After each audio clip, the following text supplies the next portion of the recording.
नाज़रीन, सिंध जे सदा हयात क़ौमी अवामी शाइर सैयद अहमद शाह अलमारूफ उस्ताद बुखारी जे विछोड़े खे 31 वरियां विहामे विया, पर अॼु बि उस्ताद बुखारी जी शाइरी लखई दिलनि ते राज करे थी। उन्ही हवाले सां ॾिसूं था दादू मां दानिश खुश जी रिपोर्ट। प्रीत बुखारी जिए जिए जिए जीत जफा के जाते काथे जिए हाणी मनी दियूं हार मजबूरियूं हाणी मनी दियूं हार मजबूरियूं हिकेड़े प्यार में हजार मजबूरियूं हिकेड़े प्यार में हजार मजबूरियूं हर कमकार में बचार मजबूरियों हर कमकार में बचार मजबूरियों हिकेड़े प्यार में हजार मजबूरियों हिकेड़े प्यार में हजार मजबूरियों। हूँ तो मिट्टीअ जी चपटी आहियां जीए सिंध ते धरती आहियां सांगियुनि सां गॾु सालगिरह जे विछड़ी वयसि त वरसी आहियां। सिंध जे सदा हयात क़ौमी अवामी शाइर सैयद अहमद शाह अलमारूफ उस्ताद बुखारी के सांगियुनि खां विछड़े 31 वरह विहामी विया, पर अॼु बि उस्ताद बुखारी शाइरीअ वसीले ॾेह तोड़े परदे में रहंदड़ लखनि माण्हुनि जी दिलनि ते राज करे थो। उस्ताद बुखारी पंहिंजी शाइरीअ में सिंध ऐं सूअं खे पंहिंजो मर्कज़ बणायो आहे, जंहिं करे अॼु संदसि मदान ऐं चाहींदड़नि जो हिकु वॾो अंग मौजूदु आहे जेको हर साल संदसि मज़ार ते हाज़िरी भरे संदसि वरसी तक़रीब में शरीक थी अक़ीक़त जो इज़हार करे थो। उस्ताद बुखारीअ जो छठीअ जो नालो सैयद अहमद शाह हो। पाण सैयद हाजन शाह जे घर में 16 जनवरी 1930 ईस्वीअ में जनम वरितो। इब्तिदाई तालीम अबाने ॻोठ में हासिल कयाऊं ऐं सिंधी फाइनल फुलजी स्टेशन मां पास करण बाद उस्ताद तौरु ॻोठ गुलाम रसूल खुश्क जे प्राइमरी स्कूल में मुक़रर थिया। बाद में उस्ताद बुखारी सेकेंडरी उस्ताद ऐं जवानी जे उरूज वारनि ॾियारनि में पाण डिग्री कॉलेज दादूअ में सिंधी लेक्चरर मुक़रर थिया, जंहिं कॉलेज खे पिणु सरकार पारां संदसि नाले सां मंसूब कयो वियो आहे। उस्ताद बुखारी खे 6 पुटनि ऐं 3 धीअरनि जो औलाद हो। संदसि 2 फर्ज़ंद सैयद कुर्बान शाह ऐं सैयद एजाज शाह वफ़ात करे विया आहिनि, जॾहिं डॉक्टर अल्ताफ़ शाह बुखारी, इंजीनियर सरदार अली शाह बुखारी, इंजीनियर आफ्ताब अली शाह बुखारी ऐं इंजीनियर मुमताज़ अली शाह बुखारी अॼु बि उस्ताद जी शाइरीअ खे आम माण्हुनि ताईं पहुचाइण में मसरूफ़ अमल आहिनि। उस्ताद बुखारी जा हेल ताईं 25 खां वधीक किताब छपजी मार्केट में अची चुका आहिनि, जिन मां हिकु किताब सराइकी शाइरीअ में पिणु आहे।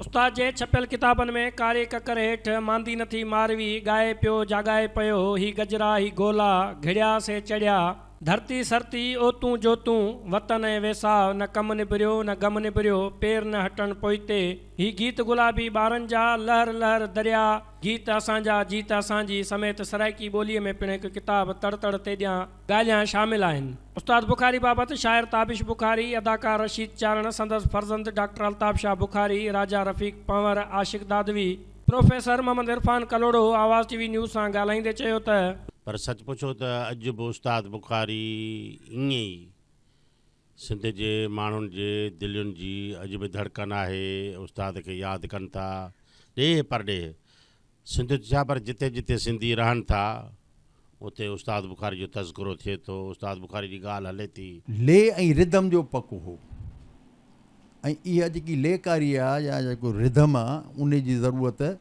रुगो ॻाइण खे न थींदी आहे, पर शाइर खे बि हूंदी आहे। हीउ सभु लेकारीअ जो कमु आहे, त उस्ताद ले जो पकु हो। 31 साल थी विया आहिनि उस्ताद खे विछोड़े खे,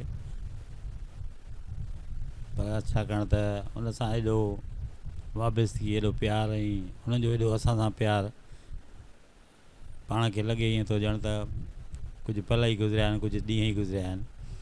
हुनखे एॾा तमामु घणो मिस कयूं था, मां न रुगो सॼी फैमिली। पाण रेस्पॉन्सिबल हो, हिकिड़ो सुठो पीउ हो, हिकिड़ो बहितरीनु उस्ताद हो, हिकिड़ो बहितरीनु इंसानु हो, तमामु माखी खां मिठो।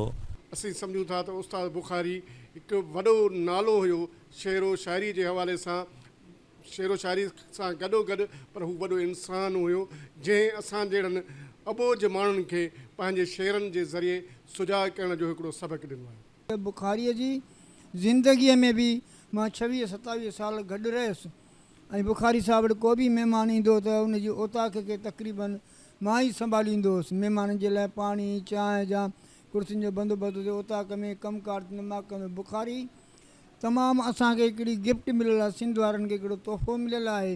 अॼु तव्हां ॾिसो था त सिंध में जेके बि वॾा नाला आहिनि उन्हनि में बुखारी सभिनि सां गॾु आहे। मूंखे फ़ख़ुरु आहे त मां संदसि लाॻापियल नाले सां गवर्नमेंट डिग्री कॉलेज दादू जो प्रिंसिपल आहे।